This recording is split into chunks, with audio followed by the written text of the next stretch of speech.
The boys woke up in the middle of an ominous, dense forest, the Deadly Forest. The air was thick, and the shadows seemed to move on their own.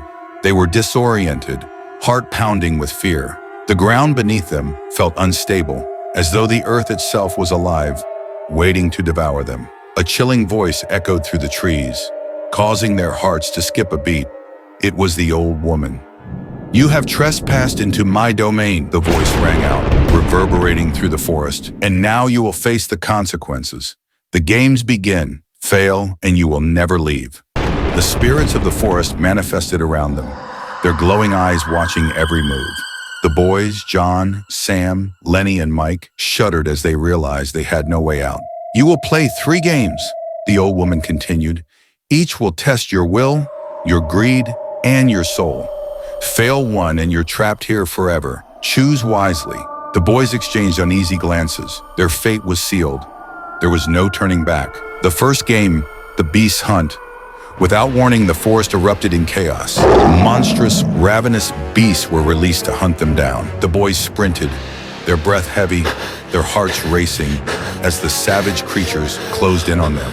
The scent of death was all around. They saw the safe house, a small, dilapidated shack in the distance, but it was only big enough for 3. With terror in their eyes, they ran faster. But the more they ran, the farther the house seemed to get.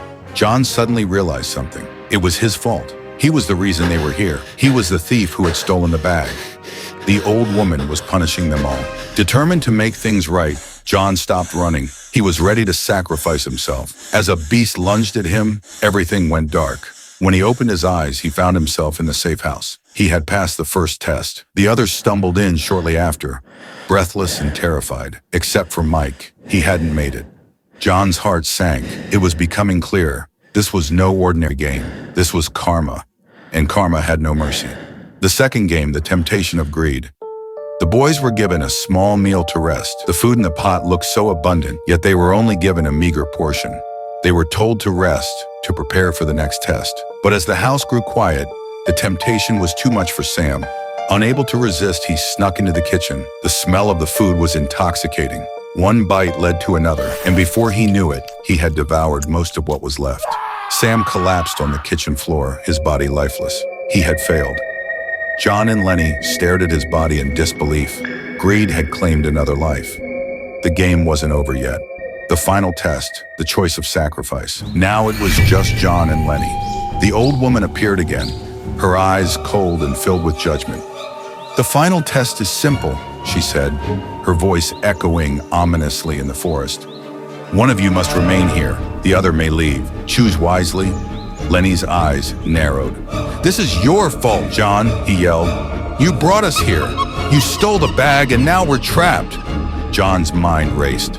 They were all thieves. Lenny was no different. They had all caused this.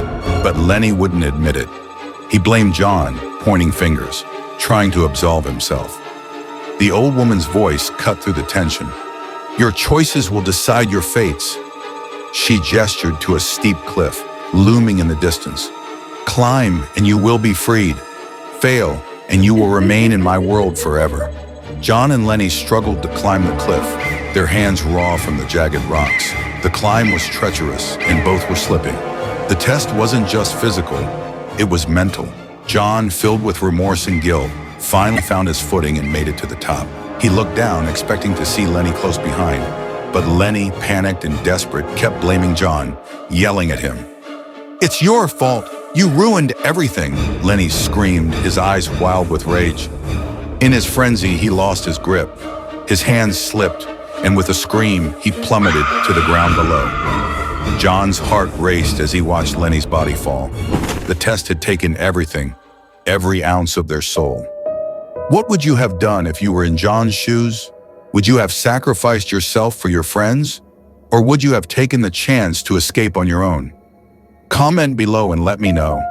If you think karma was too harsh, or if the boys deserved their fate, tell me what you think.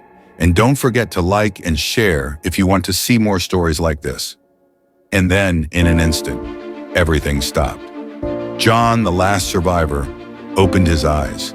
He was back in the real world. But he wasn't the same. He had learned the hard way.